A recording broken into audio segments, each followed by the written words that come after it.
Mga kaibigan, isang magandang araw, magandang umaga, isang magandang madaling araw sa ating lahat. It's around 2:30 AM in March 29, 2025, mga kaibigan. So kung makikita ho natin, just to look at that I am here because we are rendering a sentinel duty right now. So mga kaibigan, we are just here just to understand about life, about what they are doing right now here on earth. Mga kaibigan, I am here not to be an expert. I am just talking always that I am not an expert. Everywhere, every time that I am talking here in the front of this camera.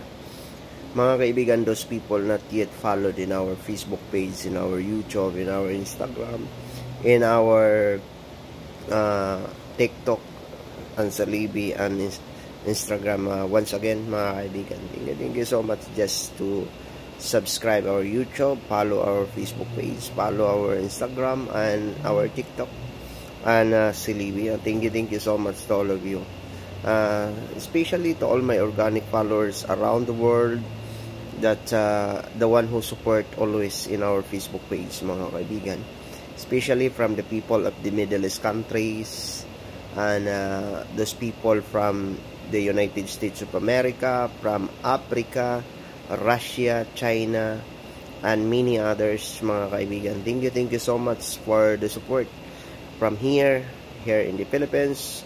I am your lingkod, I am your facilitator to be with you right now, mga kaibigan. So I am just here to understand, mga kaibigan, that I am not an expert once again. So I'm very much happy, I am so glad to be with you, mga kaibigan. I am here just to talking about to understand the legality, the legal procedure, to understand what was the legal procedures, and to deliver and advocating for the fairness of justice, the fairness of the due process of law, mga kaibigan. That is most biggest important. I am here to be with you. That's I am informing you that I am one of those to understand the legal proceeding or the legal procedure of the law. Law is the most important in every aspect of life. Law is the part of the discipline of everybody, of every one of us.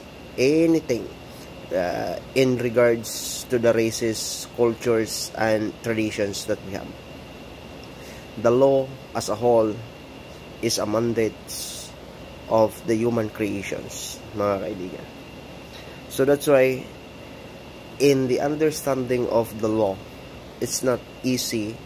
It's not easy to define. That's our own understanding.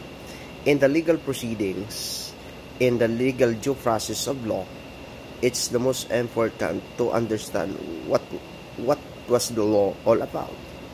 Like for example, to answer this type of questions that you ask from me on how to serve warrant. So warrant on how to arrest certain person, mga kaibigan. Warrant, it should be done by two. Here, I am just talking always with you that there are under of the Philippine law, mga kaibigan, here, that there is two types of warrant under of the Philippine law, which is warrantless arrest and the warrant arrest with warrant.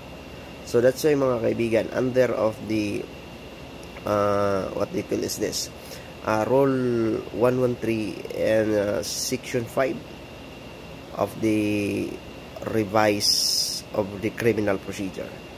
So dyan nakalagay, no, it's all footed, mga kaibigan, in order to understand with that, it is the procedure.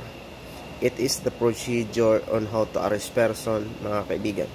Let's say for example, warrantless arrest is considered as arresting a person who wants to be committed a crime in flagrante delicto, mga kaibigan. Second,